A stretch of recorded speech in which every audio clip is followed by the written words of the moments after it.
நீங்கள் பார்த்துக் கொண்டிருப்பது AJK டிவியின் புதுவை மாலை. வணக்கம். புதுவை காங்கிரஸ் நிர்வாகிகள் ஆளும் அரசின் நிர்வாக முறைகேடுகளை விசாரிக்க கமிட்டி அமைக்க வேண்டும் என கோரி ஆளுநர் வீரேந்திர கட்டாரியாவிடம் மனு அளித்தனர். புதுவை காங்கிரஸ் தலைவர் AV சுப்பிரமணியன் தலைமையில் எதிர்க்கட்சித் தலைவர் வைத்திலிங்கம், சட்டமன்ற உறுப்பினர்கள் லட்சுமி நாராயணன், தேனி ஜெயக்குமார், வல்சராஜ், மல்லாடி கிருஷ்ணராவ், நமச்சிவாயம், திருமுருகன் ஆகியோர் ராஜ்நிவாசில் ஆளுநர் வீரேந்திர கட்டாரியாவை சந்தித்து NR காங்கிரஸ் ஆட்சியில் நடந்துள்ள 25 முறைகேடுகளை விசாரிக்க தனி கமிட்டி அமைக்க உத்தரவிட வேண்டும் என்று வலியுறுத்தினர். மேலும் ஆளுநரிடம் மனு அளித்தனர். அந்த மனுவில் ஆதி திராவிடர் பிற்படுத்தப்பட்டோர் துறை மூலமாக வழங்கப்படும் நலத்திட்ட உதவிகள் அரசுக்கு நெருக்கமானவர்களுக்கும் அதிகாரிகளின் உறவினர்களுக்கும் மட்டுமே செல்வதால் இதுபற்றி தீவிர விசாரணை தேவை என்றும், குப்பை அள்ளுவதில் பெரிய அளவில் முறைகேடு நடந்துள்ளதாகவும், காலியாக செல்லும் குப்பை வண்டிகள் குப்பை அள்ளுவது போன்று கணக்கு காட்டுகிறது. மேலும் மின்துறை தனியார் மூலம் மீட்டர் கொள்முதல் செய்யும் டெண்டரில் மிகப்பெரிய அளவில் முறைகேடு நடந்துள்ளது. அனுமதியின்றி கட்டப்பட்ட அடுக்குமாடி கட்டிடங்கள் அனுமதி வழங்குவதில் விதிமுறைகள் பின்பற்றப்படவில்லை. இதில் பண பரிமாற்றங்கள் நடந்து வருகிறது என்றும், பொதுப்பணித்துறையில் பல்வேறு வேலைகளுக்கு முறையான டெண்டர் விடப்படாமல் ஆளும் கட்சியை சேர்ந்தவர்களுக்கு முறைகேடாக வேலைகள் ஒதுக்கப்படுகின்றன. மேலும் பெட்ரோல் பங்குகள், சாராய கடைகளில் வரிவாக்கி வசூலிக்கப்படவில்லை. மகளிர் மற்றும் குழந்தைகள் மருத்துவமனை, அரசு மருத்துவக் கல்லூரி கட்டுமான பணிகளில் இழப்பீடு தொடர்பான எந்த வழக்குகளையும் எதிர்கொள்ளாமல் ஒப்பந்ததாரர்களுக்கு இழப்பீடு தொகை முறைகேடாக வழங்கப்பட்டுள்ளது. இதில் அரசு நிர்வாகத்திற்கும் ஒப்பந்ததாரர்களுக்கும் இடையே பெருமளவு பண பரிவர்த்தனை நடந்துள்ளது. மற்றும் புதுவையில் சட்டம் ஒழுங்கு முற்றிலும் சீர்குலைந்துள்ளது. ரவுடிகள் சிறையில் இருந்து கொண்டே வியாபாரிகளை மிரட்டி மாமூல் வசூலிக்கின்றனர். எனவே ஒவ்வொரு மட்டத்திலும் விசாரணை குழு அமைத்து விசாரிக்க வேண்டும் என்று குறிப்பிடப்பட்டிருந்தது. இதுகுறித்து எதிர்க்கட்சித் தலைவர் வைத்திலிங்கம் கூறுகையில், மனுவை பெற்றுக்கொண்ட ஆளுநர் நடவடிக்கை எடுப்பதாக உறுதியளித்துள்ளார். குண்டர் சட்டம் குறித்த கோப்பு கடந்த மாதம் 10ஆம் தேதி அனுப்பியது இப்போதுதான் வந்துள்ளதாக தெரிவித்தார் என்று கூறினார். மேலும் ஆட்சியின் அவலங்களை கண்டித்து தொடர்ந்து தீவிர போராட்டம் நடத்துவோம் என்றும் கூறினார். அது மட்டுமல்ல, மருத்துவக் கல்லூரியில் இடம் கிடைக்காத நிலையில் இருக்கக்கூடியவர்கள், இவர்கள் மீது நடவடிக்கை எடுக்க வேண்டும் என்று கேட்டிருக்கின்றோம். ஆளுநரும் பார்த்து செய்கின்றேன் என்று கூறியிருக்கின்றார்கள்.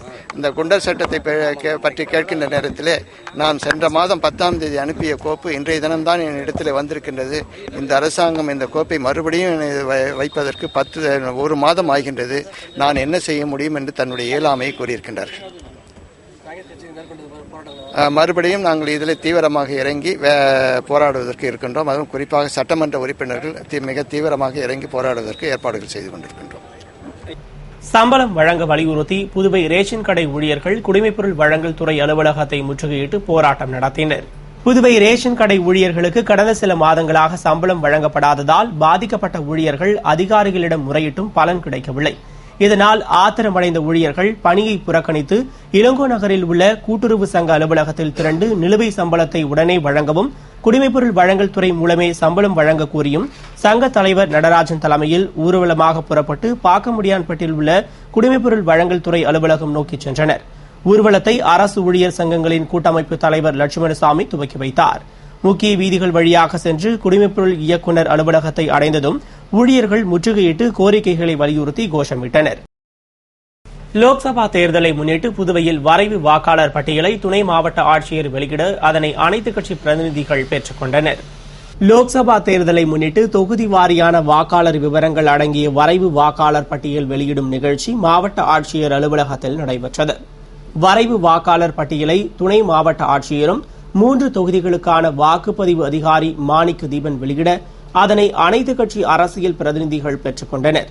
நிகழ்ச்சியில் திராவிட முன்னேற்றக் கழக துணை அமைப்பாளர் SP சிவக்குமார், காங்கிரஸ் துணைத் தலைவர் விநாயகமூர்த்தி, NR காங்கிரஸ் பொருளாளர் வேல்முருகன், பாரதிய ஜனதா கூட்டுறவு பிரிவு தலைவர் ரவிச்சந்திரன், தேசியவாத காங்கிரஸ் தலைவர் சுந்தரமூர்த்தி, இந்திய கம்யூனிஸ்ட் மாநில குழு உறுப்பினர் முருகன், பகுஜன் சமாஜ் தலைவர் சோமசுந்தரம் உள்பட பலர் கலந்து கொண்டனர்.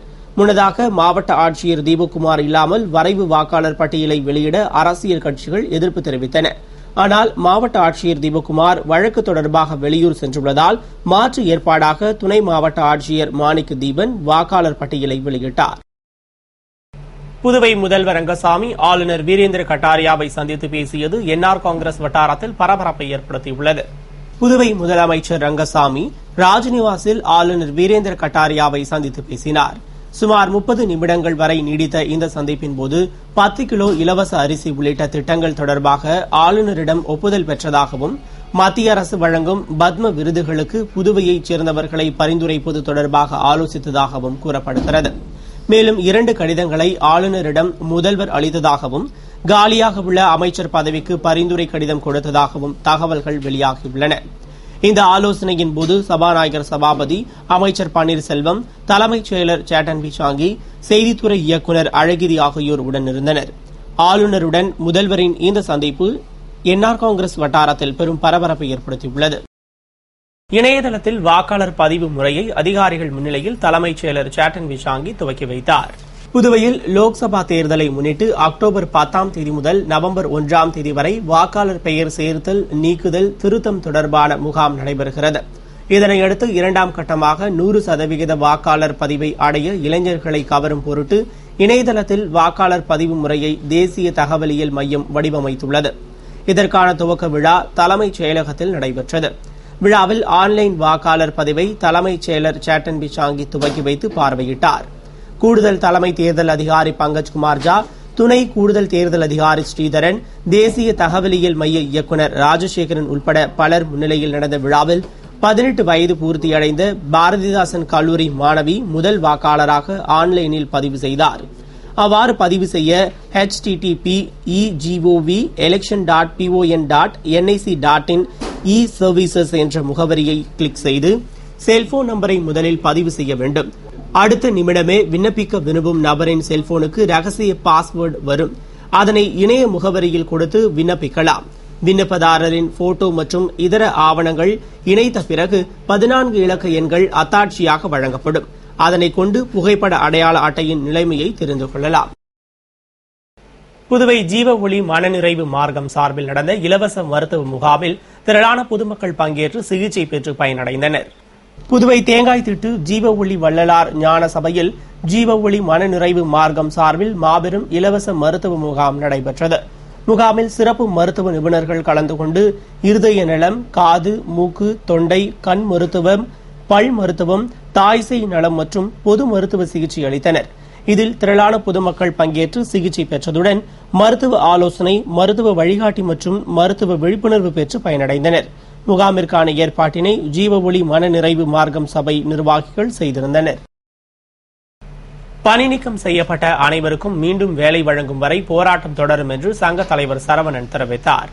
இதுகுறித்து பணி நீக்கம் செய்யப்பட்ட அரசு ஊழியர் சங்க தலைவர் சரவணன் செய்தியாளர்களுக்கு அளித்த பேட்டியில் 4000 பேரை பணியிலிருந்து நீக்கிவிட்டு தற்போது 650 பேரை பணியில் அமர்த்துவதாகவும், அதுவும் ஆளும் கட்சி சட்டமன்ற உறுப்பினர்கள் பரிந்துரை செய்தால்தான் பணி வழங்கப்படும் என்று கூறுவது எந்த விதத்திலும் நியாயமாகாது என்றும், இதுகுறித்து முதல்வரிடம் கேட்டால் நிதி இல்லை என்று காரணம் காட்டி மீண்டும் பணி வழங்க மறுப்பதாகவும், ஆனால் 2000 பேரை முதல்வர் புதியதாக பணி அமர்த்தியுள்ளார். இதுபற்றி கேட்டால் சங்கத்தில் பிளவு ஏற்படுத்த முயற்சிப்பதாகவும் தெரிவித்தார். மேலும் சிலர் சங்கத்திலிருந்து விலகுவதாக அறிவித்துள்ளனர் என்றும், ஆனால் அவர்கள் உண்மையிலேயே தங்கள் சங்கத்தில் இல்லை என்றும், பணி நீக்கம் செய்யப்பட்ட தங்களுக்கு போராட்டத்தின் போது காங்கிரஸ் ஆதரவு அளித்தது. மேலும் போராட்டத்தில் சிறைக்கு சென்றபோது தங்களுக்கு உணவு உள்ளிட்ட உதவிகளை அளித்தனர் மற்றும் தொழிலாளர்களுக்காக போராடும் தனக்கு காங்கிரஸ் பதவி அளித்தது. இதில் எவ்வித உள்நோக்கமும் இல்லை என்று தெரிவித்தார்.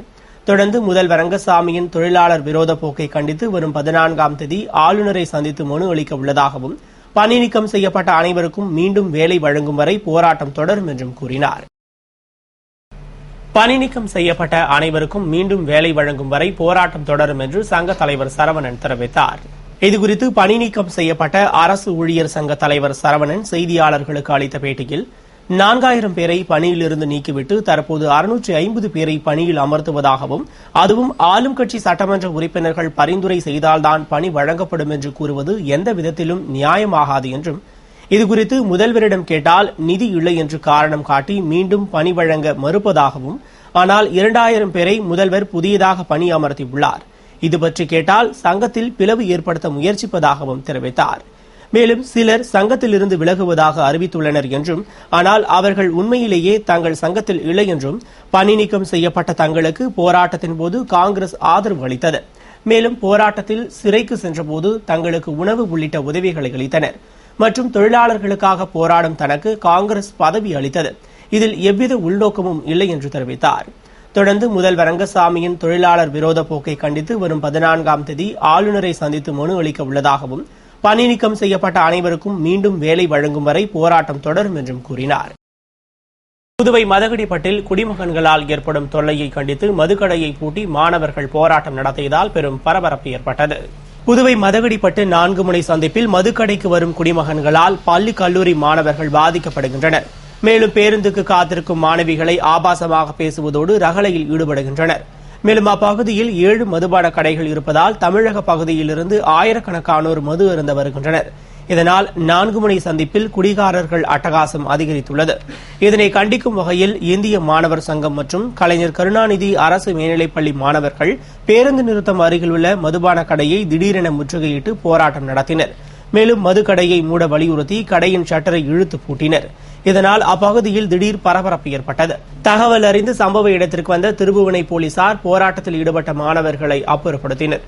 அப்போது மாணவர்கள் இழுத்து பூட்டப்பட்ட மதுக்கடையை மீண்டும் திறந்தால் அனைத்து பள்ளி கல்லூரி மாணவர்களை திரட்டி போராட்டம் நடத்துவோம் என்று எச்சரித்தனர்.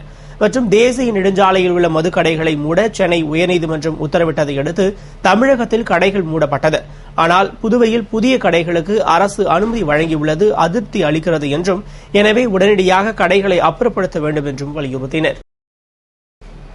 இத்துடன் செய்திகள் நிறைவடைந்தன. வணக்கம்.